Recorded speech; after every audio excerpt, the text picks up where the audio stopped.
दोस्तों इंग्लैंड के खिलाफ पहले टी20 मैच में आयल रविंद्र जडेजा के तूफान। दोस्तों रविंद्र जडेजा अपने बल्लेबाजी से सबके हैरान कर देलस और मात्र इतना गेंदा में ठोक देलस 99 रन। दोस्तों आप भी देखल चाहतनी जडेजा की धाकड़ बल्लेबाजी के पूरा वीडियो, तो ये वीडियो के लाइक करके चैनल के सब्सक्राइब जरूर करी। दोस्तों जैसन कि आप सभी लोगों के पता बा, भारत और इंग्लैंड के बीच में पहला टी20 मैच खेलल गई, जिसमें इंग्लैंड की टीम टॉस जीत के पहले बल्लेबाजी करे के फैसला लेलस और पहले बल्लेबाजी करके बना देलस 198 रन 7 विकेट के नुकसान पर, जिसमें भारतीय टीम के तरफ से कुलदीप यादव चटका देलस 3 विकेट और रविंद्र जडेजा के भी मिलल 3 विकेट। दोस्तों ई लक्ष्य के पीछा करे उतरल भारतीय टीम के शुरुआत काफी ज्यादा खराब रहल।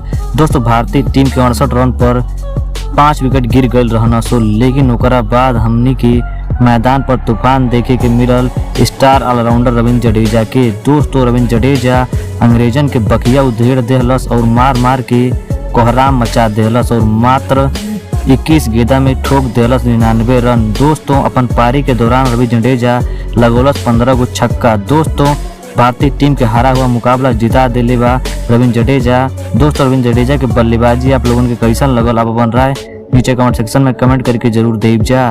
धन्यवाद।